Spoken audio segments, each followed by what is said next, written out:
నానా బాక్స్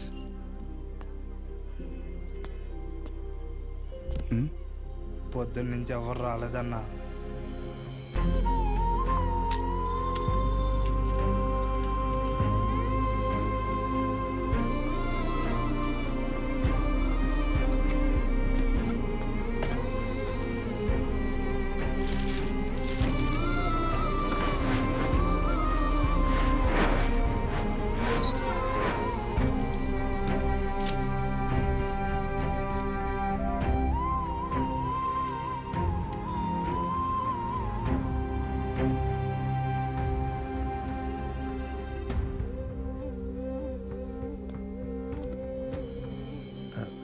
తినచ్చు కదా.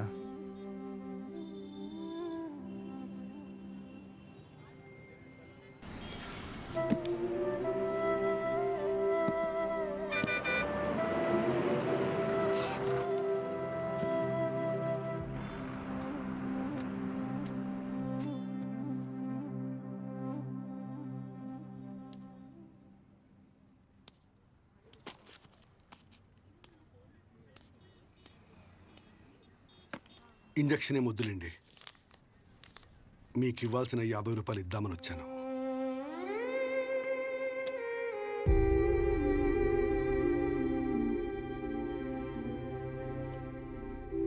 పర్లేదు. ఏమన్నా తిన్నావా?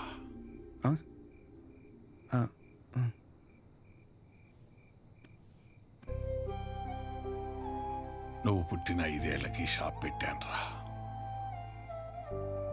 అప్పటి నుంచి ఇప్పటి వరకు ఆర్థికంగా ఆదుకుంటూనే వచ్చింది. ఊరందరికీ చుట్టాన్ని చేసింది. రోజు పొద్దున్నే వెళ్ళి షాప్ ఓపెన్ చేసి కౌంటర్లో కూర్చోకపోతే ప్రాణం నిలకడగా ఉండేది కాదు. దాన్ని ఎప్పుడూ వ్యాపారంగా చూడలేదు, ఒక బాధ్యతగానే చూశాను. కానీ ఈరోజు అలా ఖాళీగా కూర్చోటం నా వల్ల కాలేదురా. పస్తులతోనైనా కూర్చోగలం, కానీ పని లేకుండా కూర్చోలేం. అలా మందులిస్తూ చెయ్యాడకపోయేసరికి నాకుండే ఆడలేనంత పని అయిందిరా. వదిలేను నాన్న, కొన్ని రోజులకి అన్నీ నార్మల్ అయిపోతాయి.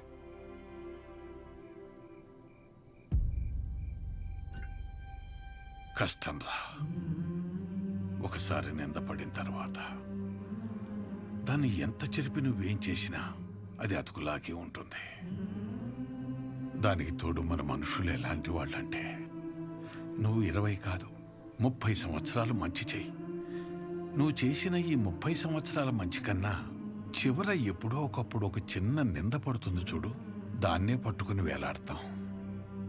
ముందు జరిగిన మంచినంతా మర్చిపోతాం. చివరగా వచ్చిన నిందని చుట్టూ 10 మందికి చేరుస్తాం. ఇంతేరా మనం, ఇంతకు మించి ఎదగం. సరేలే, నువ్వు వైజాగ్ వెళ్ళావు.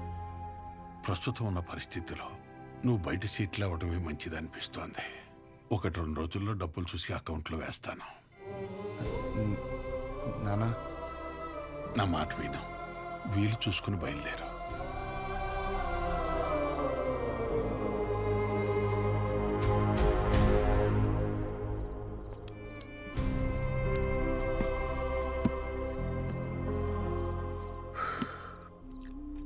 నాకు ఊహ తెలిసినప్పటి నుంచి ఆయన ఇంట్లో కంటే షాప్లోనే ఎక్కువ ఉన్నారా.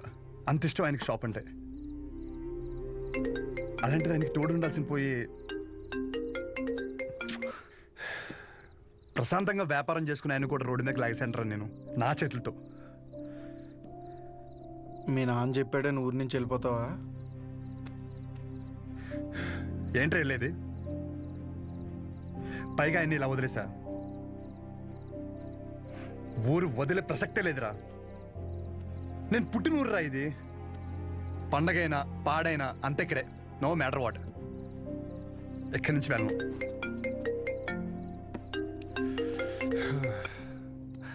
సాజా, నాకు అసలు మూడు బాగాలేదు, రేపు మాడతా. రేపు మాపు అని ఇలా ఎన్ని రోజులు ఏదో ఒక వంకతో గెంటుకొస్తావు. నాకు స్లోగా నీ మీద నమ్మకం పోయేలా చేస్తున్నావు. ఓహో, సరే అయితే ఒకటి చెప్తా. నువ్వు మీ నాన్న గురించి ఎలా ఆలోచిస్తున్నావో ఇక్కడ నాకు ఒక బాబు ఉన్నాడు, నేను కూడా ఆయన గురించి ఆలోచించాలి. నేను ఇంకో మాట కూడా చెప్తాను నీకు. నేను ఈ ఊరు వదిలిపెట్టే సమస్య లేదు. నేను రాను ఎక్కడికి. This is my last call. ఉంటా. ఉండు, నువ్వు అక్కడే ఉండు, నేను ఇక్కడే ఉంటా. ఏమైనా వేసుకో. Good bye.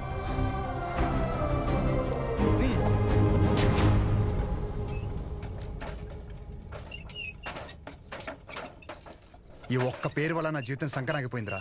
ఎవడ్రా ఈ రంగారెడ్డి? ఓ 85 ఏళ్ళు అయి ఉంటుంది ఆ మర్డర్ జరిగి. దాని పూర్తి వివరాలు తెలియాలంటే మన ఊరు చివర హైవే దగ్గర సోడా కొట్టు శివయ్య ఒక్కడికే తెలుసు. పదరా.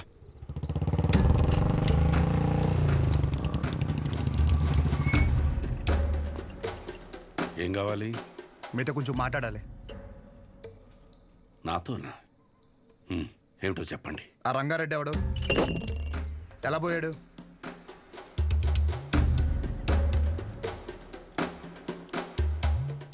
నువ్వు మెడికల్ షాప్ విశ్వం కొడుకు కదూ?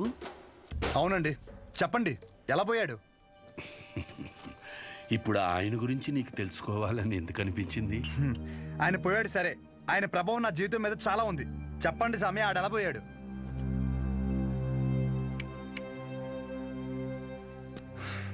ఇంత పని అవ్వదు కానీ డైరెక్ట్గా మరి కొడుక్కి ఫోన్ కొడదాం. ఒక్క నిమిషం. వాళ్ళ అబ్బాయి నీకు తెలుసా? తెలుసు. చెప్పండి, వాడెవడో చెప్పండి. నువ్వు ఆయన ఎవరు అని తెలుసుకుంటే ఆయన్ని ఎవడు అని పిలిచే అవసరం ఉండకపోవచ్చు. ఒక మనిషి తాలూకు ఆవేదన తన సొంత బతుకు మీదైతే అది వాడి జీవితం అవుతుంది. కానీ అదే మనిషి ఆవేదన తన చుట్టూ ఉండే 10 మంది కోసం అయితే అదే రంగారెడ్డి జీవితం. 6 అడుగుల మనిషి.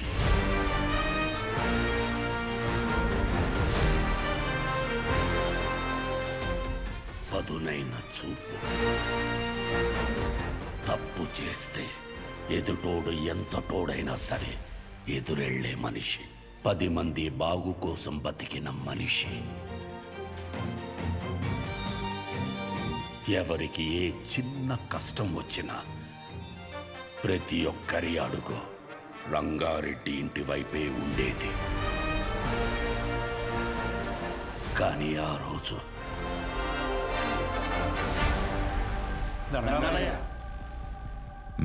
గుర్రం సెంటర్లోని షాపులు ఖాళీ చేయమంటున్నారయ్యా. ఈ విషయం నాకెందుకు చెప్తున్నారు? ప్రతిదానికి నాకేంటి సంబంధం? నేను చేయలేను. కావాలంటే కోర్టుకెళ్ళండి. మా గురించి మీరే మాట్లాడాలయ్యా. కష్టం. నేనేం చేయలేను. ఇబ్బంది పెట్టకండి. బయలుదేరండి. అయ్యా షాపులే మాకు ఆధారం అయ్యా. అయ్యగారిని నమ్ముకుని వచ్చాం కదరా. కోర్టుకి లెటర్ పెట్టుకోవాలా? ఇది మనకు తెలీదా? ఈ మాత్రం దానికి షాపులు కట్టేసి వచ్చాం. రంగా, అనుక్షణం నువ్వు వాళ్ళ గురించే ఆలోచిస్తావు. అలాంటిది వాళ్ళు తిట్టి పంపించేశావు. ఏమైంది నీకు? జనాలకు ఏదైనా సమస్య వచ్చినప్పుడు ఒకడండగా ఉన్నాడంటే వాళ్ళు పోరాటం మర్చిపోతారు. సమస్య వచ్చిన ప్రతిసారి వీడి వైపు చూస్తారు. జనాల కోసం ఒకడు బలంగా నిలబడితే అది బలం అవ్వదు, బలహీనత అవుద్ది. సమస్య వస్తే వాళ్ళు దానికి ఎదురెళ్ళాలి కానీ ఒకడి కోసం ఎదురు చూడకూడదు. పద, బండితి. ఎక్కడికి? ఎమ్మెల్యేని పలకరించొద్దాం. రా. షాపులు మొత్తం ఖాళీ అవ్వడానికి ఒక 20 రోజులైనా పడుతుంది. షాపుకు లక్ష్య ఇచ్చి దండం పెట్టేయడమే. మీరు క్యాష్ రెడీ చేసుకోండి. ఎవర్రాది?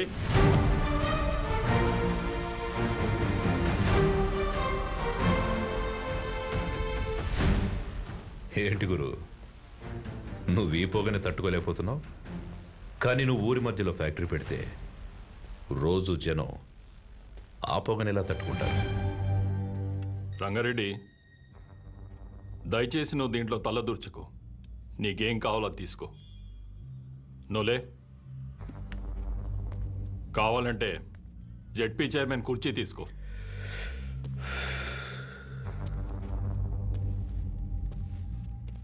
నేను జనాల కష్టాలు మాట్లాడడానికి వచ్చాను. కుర్చీలో కూర్చొని కబుర్లు చెప్పడానికి రాలేదు.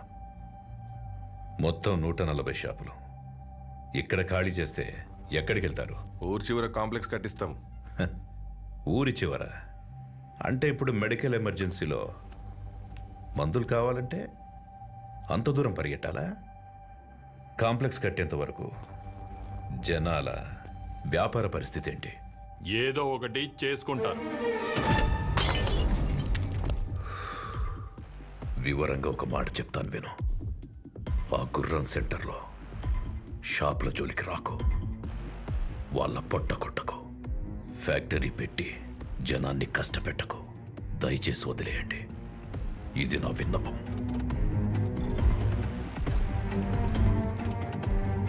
రంగారెడ్డి, నీకు కుర్చీ విలువ తెలియదు.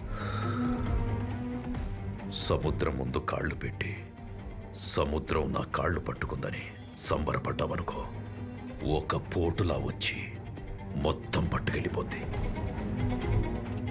నేనేదో కాళ్ల బేరానికి వచ్చానని ముందడుగు వేసావనుకో, మొహమాటం లేకుండా చంపేస్తా. చూడు గురు, నాకు బెదిరించడం రాదు, బెదిరించడానికి రాలేదు. నిజం మాట్లాడా అంతే.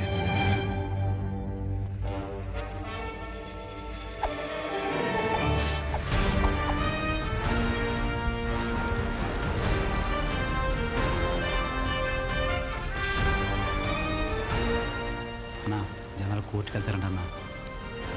అన్నా, జనాలందరూ కోర్టుకు వెళ్తారంట. ఫ్యాక్టరీ ప్లాన్ లేదని జనాలకు చెప్పా అన్న.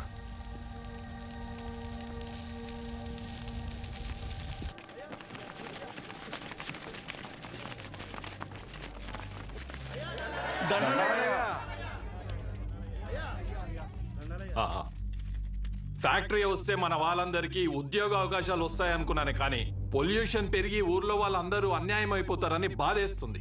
అందుకని కష్టపడి మీకోసం ఆ ఫ్యాక్టరీ ప్లాన్ లేకుండా ప్రభుత్వంతో పోరాడి మరీ ఒప్పించాను. సంతోషమయ్యా.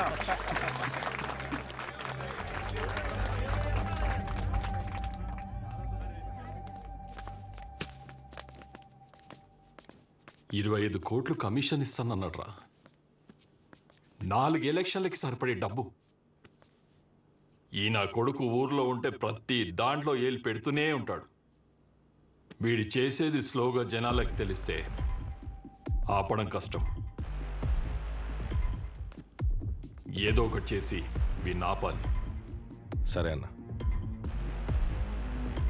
వాణ్ణి ఏదో ఒకటి చేశాక అప్పుడు తిప్పు. అప్పటి వరకు మీస మీద చెయ్యేస్తే నరికేస్తా. ఈ ఆనందంలో అమ్మవారికి నైవేద్యం పెట్టుకుంటున్నాం, మీరు తప్పకుండా రావాలయ్యా. తప్పకుండా. సంతోషమయ్యా. నమస్తే. నమస్తే. Happy birthday to you. Happy birthday. మీ నాన్నగారు నీకేం గిఫ్ట్ తీసుకొచ్చారు చూడు. అరే రేపు పొద్దున్న తొక్కు రా.